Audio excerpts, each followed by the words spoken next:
NBA 얘기 한번 해보겠습니다, 형님들. 자, 보스턴 대 뉴욕. 지난번 경기 때 보스턴이 20점 차를 앞서갔는데 이거를 역전당했었습니다. 그 원인은 보스턴이 3점만 너무 고집을 했다는 거. 자, 지난번 경기 때 보스턴이 3점을 60개를 쐈는데 15개밖에 못 넣었어요. 플레이오프에서 3점을 45개를 놓쳤다. 이게 기록입니다, 기록. 자, 셀틱스의 3포인트 슈팅 60개 중에 15개 들어갔다. 3점 성공률 25%였었다. NBA 플레이오프 기록이다. 45개의 3점을 놓친 건 NBA 플레이오프 기록이다. 닉스는 1차전에서 20점을 쫓아갔다. 사실 보스턴이 그렇게 3점을 고집할 필요는 없는 팀이거든요.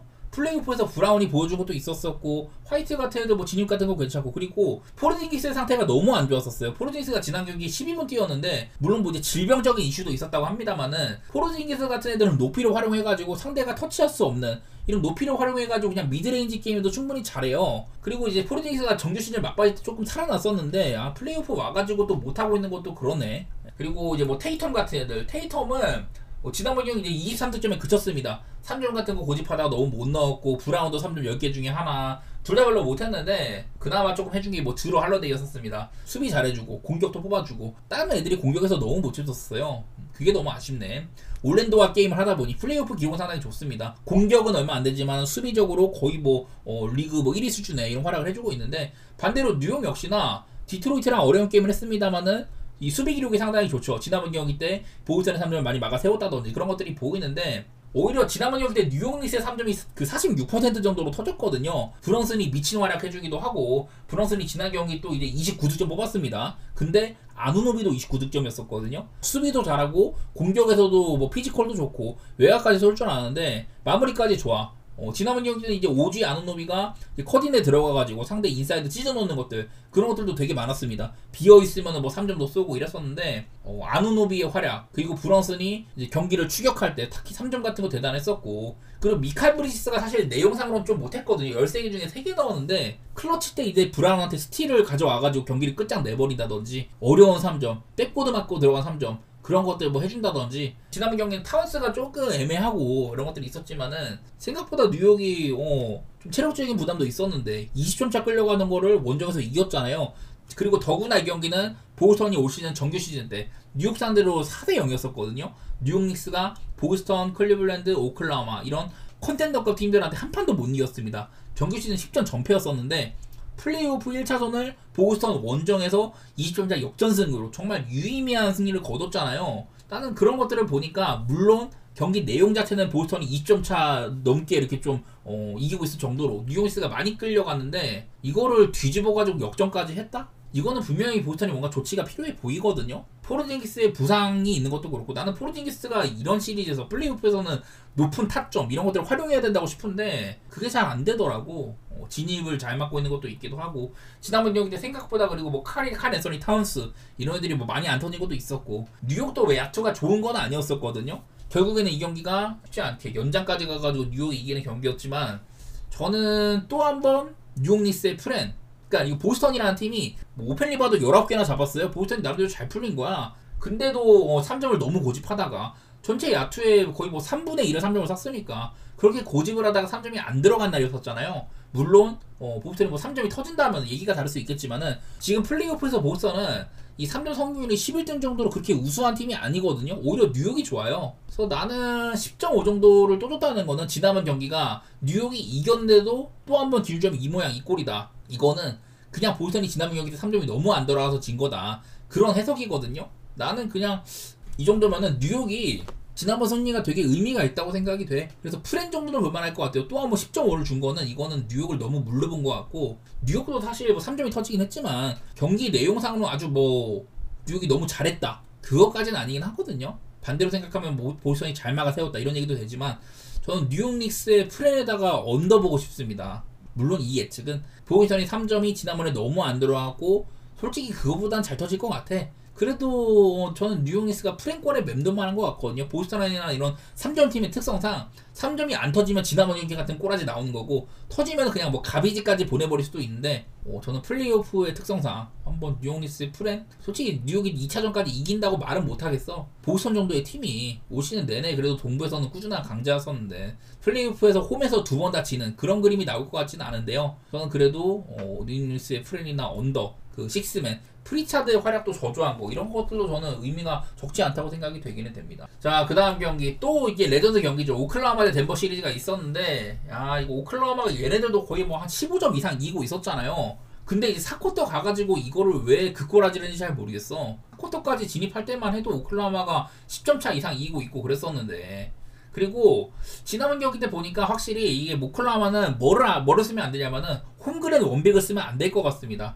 이 요키치가 지난 이제 클리퍼스와의 시리즈 때는 주바치를 상대를 했잖아요. 주바치는 아마 몸무게가 120kg 이상 나갈 거예요. 요키치한테 피지컬적으로 전혀 안 밀려. 근데 요키치가 그냥 백다운하고 밀고 들어가면은 홈그랜은 쭉쭉 밀립니다. 홈그랜 아마 100kg도 안 나갈 거예요.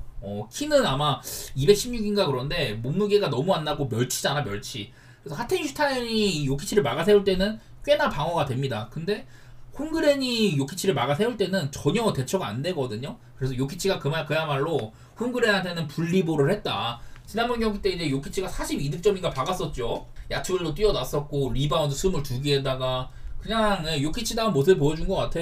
되게 뭐 경기 자체는 오클라호마가 스가도 나름대로 터지면서 조금 편하게 갔었는데 경기 후반부에는 덴버가 많이 좀 역전하는 그런 모양새였었는데, 사실 이 경기가 그때도 10.5인가 그랬었잖아요. 두 자릿수 핸디. 나는 오클라호마가 이번 시즌에 그냥 68승 팀이다. 역사에 남을 만한 팀이다. NBA 역사상 68승에 도달한 팀은 7팀밖에 안 돼요. 그 중에 하나가 이 오클라호마였었고, 홈에서도 압도적인 기록 가지고 있었고, 1차전도 4대0으로 아우주 편했다. 덴버는 7차전까지 가가지고 오클라호마가 휴식일이 훨씬 길었다. 그리고 체력적인 문제도 분명 덴버가 더 있을 법했는데 그런 경기를 오클라호마가 졌잖아요. 솔직히 나는 2차전까지 오클라호마가 질 것 같지는 않아. 그리고 경기도 보면은 덴버 상대로 무난하게 압도할 수도 있었는데, 왜냐면 덴버가 지난번 경기 때 뭐 요키치도 잘하고 고든도 잘하고 이랬지만은 마포주가 진짜 나락이잖아요. 지금 폼이 이런 것들이 계속 이어지고 있는 와중에 참 이게 덴버가 이게 참 놀랄 노짜거든요. 여기에는 러셀 웨스트브룩이 지금 이제 플레이오프에서 수비 문제, 수비 얘기예요. 수비 얘기. 상대팀을 얘가 마크하는 선수를 34.1%의 야투율과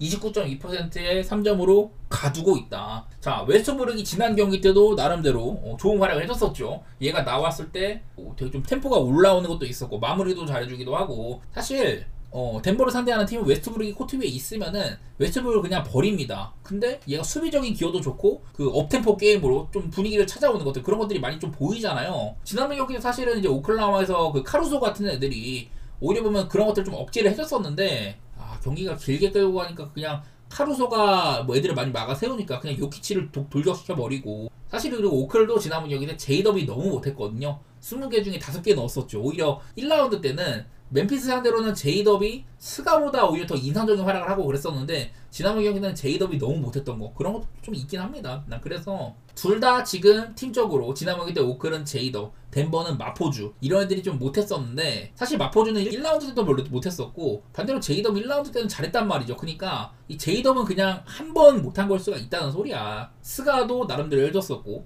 카루소가 예상 외의 활약을 해준다든지. 아마 지난번 경기 때 오클라호마는 우리가 역파작한 거 이거 문제였었다. 그리고 요키치 상대로 홈그랜 원빅 이거 하면 안 되겠다. 뭐 제일린 같은 애들을 쓰더라도 몸빵이 되는 애들을 넣어야 될 것 같습니다. 홈그랜 원빅으로는 그냥 나는 안 될 것 같거든. 하텐슈타인이 막을 때는 남들도 잘 막았었는데 나중 가서 하텐슈타인도 좀 밀리긴 하더라고요. 이 오클라호마의 투빅, 저는 투빅을 좀 오래 써야 될 것 같기는 해요. 그만큼 요키치가 부담스럽고 클리퍼스랑은 달리 이 오클라호마는 덴버의 요키치 제어가 잘 안 되는 게 보이더라. 그런 것들도 있길래. 그리고 요즘에 에런 고든이 그냥 미친 활약 해주고 있잖아요. 어제 경기, 그때 저번 경기도 자말 머레이가 사실은 잘한 건 아니었었는데, 와, 이번 시리즈 내내 플레이오프 내내 그냥 에런 고든이 미친 활약을 해주네.